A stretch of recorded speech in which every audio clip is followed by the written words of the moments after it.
Hello and welcome, my name is Lovecraft, and I would like to give you an overview of my collectible cyber cards.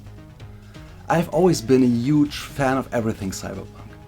Back in the late 1980s, I got into William Gibson's Neuromancer trilogy, and I was fascinated by his vision of the future. Other than pretty much all mainstream sci-fi at the time, it was not all about a bright and happy future, but rather quite the opposite. Gibson's dark and dystopian vision attracted not only me, but also a lot of creatives back at the time. Even big music stars jumped on the theme, like Billy Idol with his album Cyberpunk. My digital art often led me to create cyberpunk-style images, and a little over 3 years ago, I started a series of photo collages that centered around the idea of a dark, futuristic megacity. The series not only showed places in this sprawling megapolis, but also individuals who fight to keep alive in this dystopian society. When you work on such a collage for a while, you think a lot about what kind of life this person could lead, what their way of life looks like, and what they do for a living. Experiencing this over and over again made me think about an extension of my first idea and add a bit more life to these characters. That was when I decided to give them a proper name and write a little backstory for each one of them.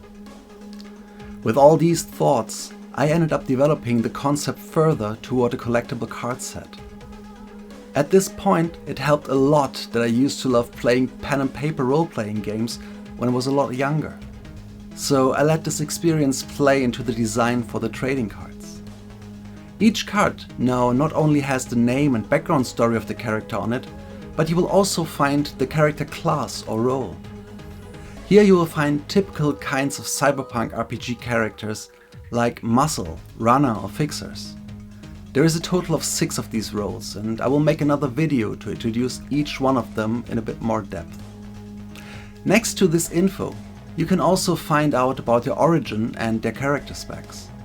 Lastly, you can get a better idea about the strengths and weaknesses of your character by having a look at their stats. To get an idea about the rarity, you can have a look at the bottom of the card. There are 4 rarities, namely common, rare, legendary and epic. And the higher up the rarity, the less NFTs of each card will be minted, and of course there are less of them in the deck of 100 characters too.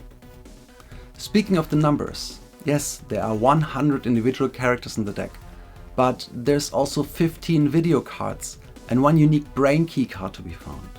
Minting starts on May 31st with a 3-day whitelist minting period before the general public can mint. The marketplace for the mint is stargaze.zone. You can find out more about the collection on the collection's website at www.collectiblecybercards.com. And you can also find more videos here on my channel to explain all the details in depth in the coming days.